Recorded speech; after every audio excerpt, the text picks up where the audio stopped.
Last week, the CBC published an analysis piece entitled "Thinking the Unthinkable: NATO Wants Canada and Allies to Gear Up for a Conventional War," in which pundits, historians, and defense industry advocates highlight just how unprepared Canada is to do exactly that. This CBC story quotes Vincent Rigby, a former national security advisor to Prime Minister Justin Trudeau, as saying that the chance of Canada being drawn into a wider regional conventional war with China or Russia is currently a 50-50 proposition. Given the state of the world, we have to have contingency plans in place, and we are living in a world where it may not be a nuclear conflagration. The next big war, it will be a series.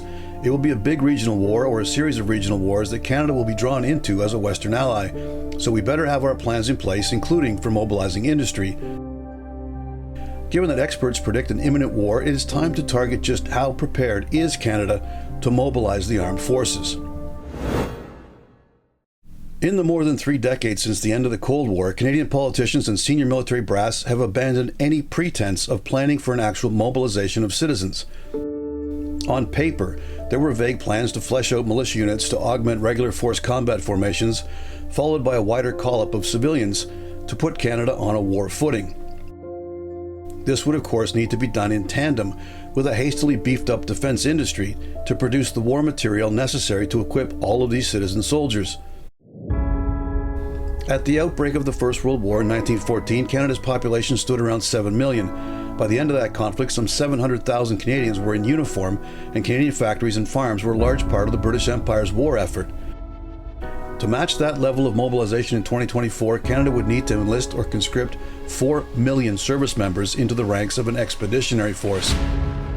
For those who closely follow the trials and tribulations of the Canadian Armed Forces, it is well known that due to the ongoing recruiting and retention crisis, the CAF is currently short 16,500 personnel of an authorized combined regular and reserve force strength of 105,000 service members. Good luck ballooning that number to 4 million in the case of NATO's predicted escalation of a conventional war with either Russia or China. That said, I'm not sure why exactly a modern conventional war between near peers remains categorized as unthinkable.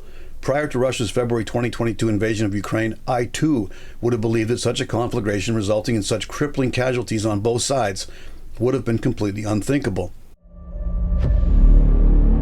However, after 31 months of conventional warfare raging in eastern Ukraine with no end in sight, it has become all too real.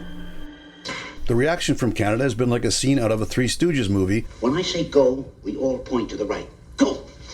Wherein when asked for directions, they all point in different directions. The first stooge, being the federal government, has given military equipment, weapons, munitions, and money to Ukraine to remain in the fight against Russia.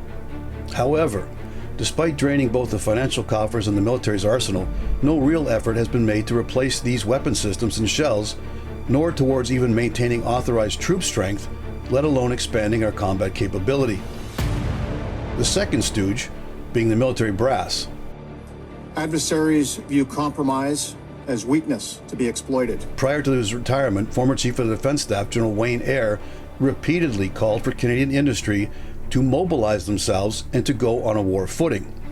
As a career soldier, General Eyre can be forgiven for not understanding that in a liberal democracy, defense industries do not simply start cranking out weapons and munitions in the hope that someone will come along and purchase them.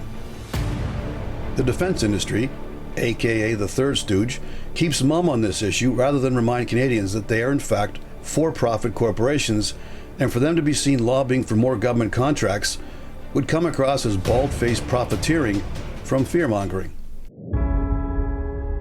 Canada is not alone in this quandary, as many NATO allies have also drained their existing arsenals to support Ukraine without ramping up their defense industry capacity.